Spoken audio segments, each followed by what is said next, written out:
ನಾನು ಏನೇ ಮಾತಾಡಿದ್ರು ಅಥವಾ ನನಗೆ ಟೆಲಿಗ್ರಾಮ್ನಲ್ಲೋ ವಾಟ್ಸಪ್ನಲ್ಲೋ ಯಾರೇ ನನಗೆ ಮೆಸೇಜ್ ಮಾಡಿದ್ರು ಕನ್ನಡ ಸಾಹಿತ್ಯ ಐಚ್ಛಿಕ ವಿಷಯದ ಬಗ್ಗೆ ಅವ್ರು ನನಗೆ ಕೇಳೋ ಒಂದೇ ಪ್ರಶ್ನೆ ಏನಪ್ಪ ಅಂತಂದರೆ, ಸರ್ ನಿಮ್ಮ ನೋಟ್ಸ್ ಇದ್ದರೆ ಕೊಡಿ ಅಂತ. ಸೊ ನೀವು ಹೇಗೆ ಓದಿದ್ರಿ, ಏನು ಮಾಡಿದ್ರಿ, ಅದು ಇದು ಏನೂ ಕೇಳಲ್ಲ. ಸರ್ ನಿಮ್ಮ ನೋಟ್ಸ್ ಇದ್ದರೆ ಕೊಟ್ಬಿಡಿ, ಓದ್ತೀನಿ ಅಂತ ಹೇಳ್ತಾರೆ. ನಾನು ಎಲ್ಲರಿಗೂ ಹೇಳೋದು ಏನಪ್ಪ ಅಂತಂದರೆ, ನಾನು ನೋಟ್ಸೇ ಮಾಡಿಲ್ಲ, ನನ್ನ ಹತ್ರ ನೋಟ್ಸ್ ಇಲ್ಲ ಅಂತ. ಯಾಕೆಂತಂದರೆ ಮೂಲತಃ ಆ್ಯಕ್ಚುಲಿ ನಾನು ನೋಟ್ಸ್ ಮಾಡಲಿಲ್ಲ. ನಾನು ಏನು ತರಗತಿಗಳಲ್ಲಿ ಜ್ಯೋತಿ ಗಣೇಶ್ ಸರು ಮತ್ತು ಪ್ರದೀಪ್ ಸರ್ ಇನ್ಸೈಟ್ಸ್ನಲ್ಲಿ ಏನು ಕೊಟ್ಟಿದ್ರು ಅದರಲ್ಲಿ ಕೆಲವು ನೋಟ್ಸ್ಗಳನ್ನು ನಾನು ಏನು ಯಥಾವತ್ತಾಗಿ ಪೇಪರ್ 1ಗೆ ನಾನು ಅಳವಡಿಸ್ಕೊಂಡಿದ್ದೀನಿ. ಕೆಲವು ಪೇಪರ್ 2ಗೆ ನಾನು ಕೆಲವು ಸಣ್ಣ ಪುಟ್ಟ ನೋಟ್ಸ್ಗಳನ್ನು ಮಾಡಿದ್ದೆ. ಅದನ್ನು ನಾನು ನೋಟ್ಸ್ ಇದೆ ಅಂತ ನಾನು ಕಳಿಸಲ್ಲ. ಏನಕ್ಕೆ ಅಂದರೆ, ನಾನು ಮಾಡಿದಂಥ ನೋಟ್ಸ್ಗಳು ಬೇರೆಯವರಿಗೆ ಅರ್ಥ ಆಗಲ್ಲ ಅಥವಾ ಸಹಾಯ ಆಗಲ್ಲ. ಉದಾಹರಣೆಗೆ ದೇವರು ಅನ್ನುವಂಥ ಒಂದು ಕೃತಿ, ದೇವರು ಕೃತಿ ಒಂದು ಚಿಕ್ಕ ಪುಸ್ತಕ, ಆದರೆ ಒಂದು 100-120 ಪೇಜ್ ಇದೆ ಅನಿಸುತ್ತೆ. ಇದಕ್ಕೆ ನಾನಿದು ಒಂದು A4 ಶೀಟ್ ಹಾಳೆನ 4 ಭಾಗವಾಗಿ ಫೋಲ್ಡ್ ಮಾಡಿರುವಂಥ ನೋಟ್ಸ್ ಇದು. 1 2 3 4 ಅಂದರೆ 4 ಪಾರ್ಟ್ಸ್, ಅಂದರೆ ಒಂದು A4 ಸೈಜ್ ಹಾಳೆನಲ್ಲಿ ಅದರದ್ದು ಒಂದು ಭಾಗದಲ್ಲಿ ನಾನು ಇಡೀ ದೇವರು ಕೃತಿನ ಇಲ್ಲಿ ನಾನು ನೋಟ್ಸ್ ಥರ ಬರೆದಿಟ್ಟಿದ್ದೀನಿ. ಉದಾಹರಣೆಗೆ, ನೀವು ದೇವರು ಇದ್ದಾನೆಯೇ ಅನ್ನೋದಕ್ಕೆ ಏನು ಪೇಲಿಯಾದೊಂದನ್ನು ಗಡಿಯಾರದಂಥ ವಾದ ಇದೆ. ಸೃಷ್ಟಿ ಮತ್ತು ವಿಕಾಸಕ್ಕೇನೋ ಬ್ರಹ್ಮವಸ್ತು ಅಂತ ಬರ್ತಿದ್ದೀನಿ. ಮೌಲ್ಯಗಳೇ ದೇವರು ಅಂತ ಏನೋ ಒಂದು ಬರ್ತಿದ್ದೀನಿ. ಇದು ಕೃತಿ ಓದದೇ ಇರೋರಿಗೆ ಇದು ಏನಿದೆ ಅಂತಲೂ ಗೊತ್ತಾಗಲ್ಲ. ನಾನು ಇದನ್ನ ಬರಿಬೇಕು ಅಂತ ಅಂದ್ಕೊಳ್ಳೋಕ್ಕಿಂತ ಮುಂಚೆ ನಾನು ಈ ಕೃತಿನ 2 ಸಲ ಓದಿದ್ದೆ. ಮತ್ತು ಇಲ್ಲಿ ಒಂದು ಪಾಯಿಂಟ್ ಬರೆದ್ರೆ, ನಾನೀಗ ಇಲ್ಲಿ ಅಹಂ ಅನ್ನುವ ಒಂದು ಪಾಯಿಂಟ್ ನಾನಿಲ್ಲಿ ಬರೆದಿದ್ದೀನಿ ಅಂತ ಇಟ್ಕೊಂಡ್ರೆ, ಅಹಂ ಅನ್ನೋ ಒಂದು ಪಾಯಿಂಟ್ ನಾನು ಬರೆದಿದ್ದೀನಿ ಅಂದರೆ, ಈ ಅಹಂ ಕೆಳಗಡೆ ಏನೇನು ಪಾಯಿಂಟ್ಸ್ ಇದೆ ಅನ್ನೋದು ನಾನು ನೆನ್ಪಿಟ್ಕೊಳ್ಬೇಕಾಗಿಲ್ಲ. ಯಾಕೆಂದರೆ ನಾನು ಆಲ್ರೆಡಿ 2 ಸಲ ಓದಿದ್ರೆ ನನಗೆ ಗೊತ್ತು. ಅಹಂ ಅಂದರೆ ಅದು ನಮ್ಮ ಐಡೆಂಟಿಟಿಗೆ ಅಟ್ಯಾಚ್ ಆಗುತ್ತೆ. ಅದು ಅಹಂ ಅನ್ನೋದ್ರ ಜೊತೆಗೆ ಸ್ವಹೋಮ್ ಅಂತ ಒಂದು ಕಾನ್ಸೆಪ್ಟ್ ಬರುತ್ತೆ. ಸೊ ನಾವು ನಮ್ಮ ಐಡೆಂಟಿಟಿನ ದೇವ್ರ ಜೊತೆಗೆ ನಾವು ಅಟ್ಯಾಚ್ ಮಾಡ್ಕೊಳ್ಳುವಾಗ ಏನಾಗುತ್ತೆ ಅಂದರೆ, ಅದರಲ್ಲಿ ನಮ್ಮ ಸ್ವಪ್ರತಿಷ್ಠೆಗೋಸ್ಕರ ನಾವು ದೇವ್ರನ್ನ ಇನ್ನಷ್ಟು ಹೈಲೈಟ್ ಮಾಡ್ಬೋದು. ಸೊ ಈ ಥರದ ಅನೇಕ ಕಾನ್ಸೆಪ್ಟ್ಗಳನ್ನು ನನ್ನ ತಲೆನಲ್ಲಿರೋದ್ರಿಂದ ನಾನು ಪಾಯಿಂಟ್ ಮಾಡಿರ್ತೇನೆ. ಉದಾಹರಣೆಗೆ, ಈ ಸಣ್ಣ ಕಥೆಗಳಿಗೆ ಬರೋಣ. 23 ಕತೆ ಇದ್ದಾವ? 20ಕ್ಕಿಂತ ಹೆಚ್ಚು ಕತೆ ಇದೆ. 4 ಮೊಳ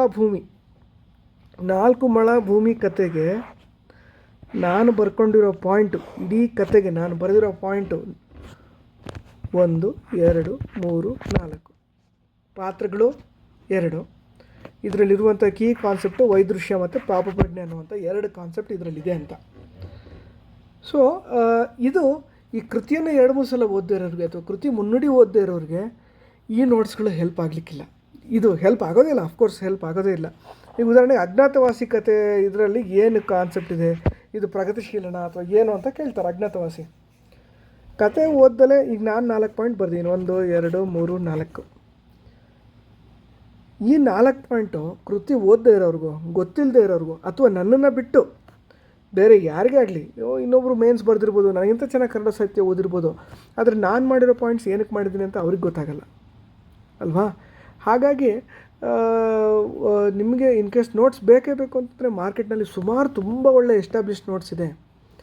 ನಮ್ಮಲ್ಲಿ ಏನಾಗುತ್ತೆ, ಯಾರಾದರೂ ಒಬ್ಬರು ಅಂದರೆ ಎಕ್ಸಾಮ್ ಕ್ಲಿಯರ್ ಮಾಡಿ ರ್ಯಾಂಕ್ ಬಂದುಬಿಟ್ಟಿದೆ ಅಂದರೆ ಅವ್ರ ಹತ್ರ ಏನೋ ಒಂದು ದಿವ್ಯಜ್ಞಾನ ಇದೆ ಅನ್ನೋ ಅಂಥ ಒಂದು ಪರಿಕಲ್ಪನೆ ಇದೆ. ಕನ್ನಡ ಸಾಹಿತ್ಯದಲ್ಲಿ ಟೀಚರ್ಸ್ಗಳು ಏನು ಬೆಂಗಳೂರಿನಲ್ಲಿ ಟೀಚರ್ಸ್ಗಳಿದ್ದಾರೆ, ಅವ್ರಿಗೆ ಗೊತ್ತಿಲ್ಲದೆ ಇರೋಂಥದ್ದು ನಮಗೇನೋ ಗೊತ್ತಿರೋದಿಲ್ಲ. ಆ್ಯಂಡ್ ನಾವೇನೋ ತುಂಬ ಇಂಟೆಲಿಜೆಂಟು, ಟ್ಯಾಲೆಂಟು, ಅಥವಾ ನಾವು ಏನೋ ಒಂದು ಯಾರೂ ಮಾಡದೇ ಇರೋಂಥದ್ದು ಏನೋ ಒಂದು ನೋಟ್ಸ್ ಮಾಡಿ ಪರೀಕ್ಷೆ ಬರೆದಿರ್ತೀವಿ ಅನ್ನೋವಂಥದ್ದು ಏನೂ ಕಾನ್ಸೆಪ್ಟ್ ಇಲ್ಲ. ಆದರೆ ಇಷ್ಟೆಲ್ಲ ಆಗಿ ಕೂಡ ನಿಮ್ಗೇನಾದರೂ ಒಂದು ನೋಟ್ಸ್ ಬೇಕು, ರೀಡಿಂಗ್ ಮೆಟೀರಿಯಲ್ ಬೇಕೇ ಬೇಕು ಅಂತಿದ್ರೆ, ನಾನು ನಿಮಗೆ ಮಸ್ಟ್ ಆ್ಯಂಡ್ ಶುಡ್ಡಾಗಿ ಸಜೆಸ್ಟ್ ಮಾಡೋದು ದಾಮಿನಿ ದಾಸ್ AS ಅವರ ಒಂದು ಟೆಲಿಗ್ರಾಮ್ ಚಾನಲ್. ಅದರಲ್ಲಿ essay and ethics with Damini Das ಅಂತ ಒಂದು ಚಾನಲ್ ಇದೆ. ಅದರಲ್ಲಿ ಆ್ಯಕ್ಚುಲಿ ಅವ್ರ ಆಪ್ಷನಲ್ಗೆ ನಾನು ಕೆಲಸ ಮಾಡಿಕೊಂಡು ನಾನು ಈ ಪರೀಕ್ಷೆಗೆ ಪ್ರಿಪೇರ್ ಆಗಿದ್ದರಿಂದ ನನಗಿದ್ದಂತಹ ಟೈಮ್ ಕೂಡ ಅಷ್ಟಕ್ಕಷ್ಟೇ. ಆದರೆ ಮೇಡಮ್ಮು ಕನ್ನಡ ಆಪ್ಷನಲ್ಗೆ ತುಂಬ ಡೆಡಿಕೇಟೆಡ್ ಆಗಿ ತುಂಬ ಎಫರ್ಟ್ ಹಾಕಿದ್ದಾರೆ. ಆ್ಯಂಡ್ ಅವರು 2023ರಲ್ಲಿ ಅವ್ರದ್ದು ಅಂದರೆ ಅವರು ಟ್ರೈನಿಂಗ್ ಆದಂಥವ್ರು. ಸೊ ಜಸ್ಟ್ ಪಾಸ್ಔಟ್ ಇದ್ದಾರೆ ಮೇಡಮ್, ಒಂದು 2 ವರ್ಷ ಆಗಿದೆ ಅಷ್ಟೇ. ಆ್ಯಂಡ್ ಅವ್ರದ್ದು ಹಾಕಿರುವಂಥ ಎಫರ್ಟ್ಸ್ ಏನಿದೆಯಲ್ಲ ಅದು ತುಂಬ ಚೆನ್ನಾಗಿದೆ. ಆ್ಯಂಡ್ ಅವರು UPSC ಲಾಸ್ಟ್ ಒಂದು 7-8 ವರ್ಷದ ಏನು PYQs ಇದೆಯೋ ಅದೆಲ್ಲದಕ್ಕೂ ಅವರು ಆ್ಯಕ್ಚುಲಿ ಉತ್ತರಗಳನ್ನು ಬರೆದಿದ್ದಾರೆ. ಉತ್ತರಗಳನ್ನು ಬರೆದು ಪ್ರಶ್ನೋತ್ತರ, ಪ್ರಶ್ನೆ ಅದ್ರ ಕೆಳಗೆ ಉತ್ತರ ಈ ಥರ ಹಾಕಿದ್ದಾರೆ. ಸೊ ಅದನ್ನು ನೀವು ಒಂದು ರೆಫರೆನ್ಸ್ ಆಗಿ ಯೂಸ್ ಮಾಡ್ಬೋದು. ಬಟ್ ನೆಕ್ಸ್ಟ್ ಪ್ರಶ್ನೆ ಏನಪ್ಪ ಬರುತ್ತೆ ಅಂದರೆ, ಈಗ ಅವ್ರದ್ದು ನೋಟ್ಸು ಕೂಡ ಇನಫ ಅಂತ. ಸಾಹಿತ್ಯದಲ್ಲಿ ಏನಪ್ಪ ಅಂತಂದರೆ, ನಾವು ಓದಿ ನಾವು ಅರ್ಥ ಮಾಡಿಕೊಂಡು ನಾವು ಅದನ್ನು ಸಾಹಿತ್ಯಿಕವಾಗಿ ವಿಮರ್ಶೆ ಮಾಡಿ ಮನದಟ್ಟು ಮಾಡಿಕೊಂಡು ಪರೀಕ್ಷೆ ಬರಿತೀವಲ್ಲ, ಅದರಲ್ಲಿ ಅಂಕ ಹೆಚ್ಚು ಬರುತ್ತೆ. ನೀವು 260+ ಸ್ಕೋರ್ ಮಾಡಬೇಕಂದ್ರೆ ಆ ಪ್ರಕ್ರಿಯೆ ಬೇಕಾಗುತ್ತೆ. ಬಟ್ ನನಗೆ ಇಲ್ಲಪ್ಪ, ನಾನು ಬರೀ ಯಾರ್ದೋ ನೋಟ್ಸ್ ಓದ್ತೀನಿ ಅಂದರೆ ನಿಮಗೆ ಏನು ನೀವು ಒಂದು 220ಇಂದ 230 ತೊಗೊಳ್ಬೋದು. ಬಟ್ ಅದು ನಿಮಗೆ ಒಳ್ಳೆ ರ್ಯಾಂಕ್ ಬರಲಿಕ್ಕೆ ಸಾಕಾಗಲಿಕ್ಕಿಲ್ಲ ಮಾರ್ಕ್ಸು. ಹಾಗಾಗಿ ಇನ್ನೊಬ್ಬರ ಮೇಲೆ ಡಿಪೆಂಡ್ ಮಾಡಿಬಿಡಿ. ನಿಮಗೆ ಏನಾದರೂ ಒಂಚೂರು ರೆಫರೆನ್ಸ್ ಬೇಕೇ ಬೇಕು ಅಂತ ಇದ್ದರೆ ದಾಮಿನಿದಾಸ್ ಅವ್ರದ್ದು ಟೆಲಿಗ್ರಾಮ್ ಚಾನಲ್ನ ನೀವು ರೆಫರ್ ಮಾಡ್ಬೋದು. ಅಥವಾ ಈ ಮಾರ್ಕೆಟಲ್ಲಿ ಎಷ್ಟೊಂದು ನೋಟ್ಸ್ಗಳು ಅವೈಲೇಬಲ್ ಇದೆ, ಅದನ್ನು ರೆಫರ್ ಮಾಡ್ಬೋದು. ಆ್ಯಂಡ್ ನೀವು ನೋಟ್ಸ್ ಮಾಡೋದಿದ್ದರೆ ನೀವು ನಾನು ಮಾಡ್ಕೊಂಡಿರೋ ಥರ ನೋಟ್ಸ್ ಮಾಡ್ಬೋದು. ನಾನು ಡೆಲ್ಲಿನಲ್ಲಿ ಮೇನ್ಸ್ ಬರ್ತಾ ಇದ್ದರಿಂದ ನಾನು ಪುಟ್ಟ ನೋಟ್ಸ್ಗಳನ್ನು ಮಾಡ್ಕೊಂಡು ಇಲ್ಲಿಂದ ಲಗೇಜಲ್ಲಿ ಹೊತ್ಕೊಂಡೋಗಿದ್ದೆ ನಾನು. ಉದಾಹರಣೆಗೆ ಈ ಸೆರೆ ಅನ್ನೋ ಕತೆಗೆ ನಾನು ಮಾಡಿರುವ ನೋಟ್ಸ್ ನೋಡೋಣ. ಸೆರೆ ಇದು ಯಾರ್ದಪ್ಪ? ಯಶವಂತ ಚಿತ್ತಾಲ ಅವರ ಕೃತಿ. ಇದರ ಮುಖ್ಯವಾದ ಏನಪ್ಪ ಇದರಲ್ಲಿ ಆಯಾಮ ಅಂದರೆ ಕಾಮ. ಇದರಲ್ಲಿ ಕೆಲವು ಕೀವರ್ಡ್ಗಳನ್ನು ನಾನು ಬರೆದಿದ್ದೀನಿ. ಏನೋ ಅಂತರಂಗವನ್ನೆಲ್ಲ ತುಂಬಿ ಹೃದಯವನ್ನು ಅಮುಕಿ ಬರುವಂತಹ ಕಾಮ.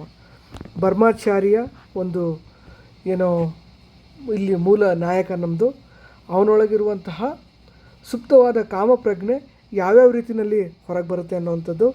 ಇದರಲ್ಲಿರುವಂತಹ ದೇವೇರಿ ಮತ್ತು ಹೊನ್ನಪ್ಪಾಚಾರಿ ಇಲ್ಲಿ ಬರುವಂಥ ಪಾತ್ರಗಳು.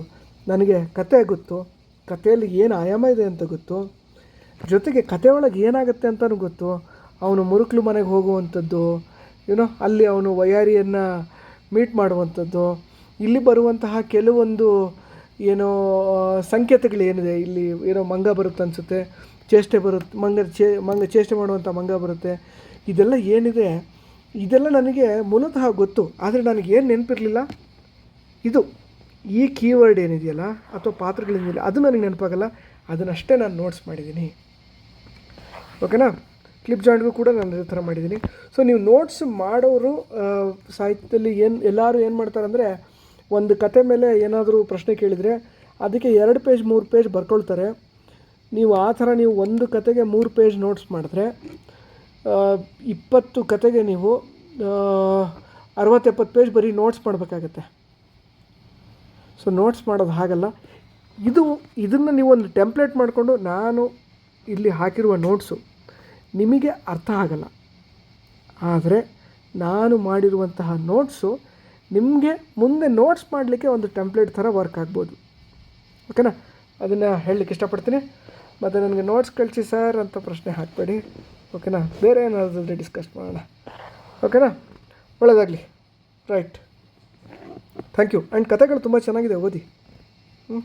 ನಾನು ಇದೇ ಥರ ಆಲ್ಮೋಸ್ಟ್ ಬೇರೆದಕ್ಕೂ ಕೆಲವೆಲ್ಲ ನೋಟ್ಸ್ ಮಾಡೋದು ಇದೇ ಥರ ಇದೆ. ನಾನು ಮಾಡಿರೋದು ನಿಮಗೆ ಅರ್ಥ ಆಗಲಿಕ್ಕಿಲ್ಲ. ಓಕೆ? ಸೊ ನೀವೇ ಮಾಡಿ, ನೀವೇ ಓದಿ. ಪೇಪರ್ 1ಗೆ ಮಾರ್ಕೆಟಲ್ಲಿ ಅವೈಲೇಬಲ್ ನೋಟ್ಸನ್ನ ನೀವು ರೆಫರ್ ಮಾಡ್ಬೋದು, ಸ್ವಲ್ಪ ವ್ಯಾಲ್ಯೂ ಎಡಿಷನ್ ಮಾಡ್ಕೊಳ್ಬೋದು. ತಯಾರಿ ಚೆನ್ನಾಗಿ ಮಾಡಿ, ನಿಮಗೆಲ್ಲ ಪರೀಕ್ಷೆಗೆ ಒಳ್ಳೆಯದಾಗಲಿ. ಆನಂದವನ್ನು ಕೊಡುವಂತಹ ಕನ್ನಡ ಸಾಹಿತ್ಯ ನಿಮಗೆ ಅಂಕಗಳನ್ನು ಕೂಡ ಕೊಡಲಿ. ಧನ್ಯವಾದಗಳು. Thank you. Bye bye.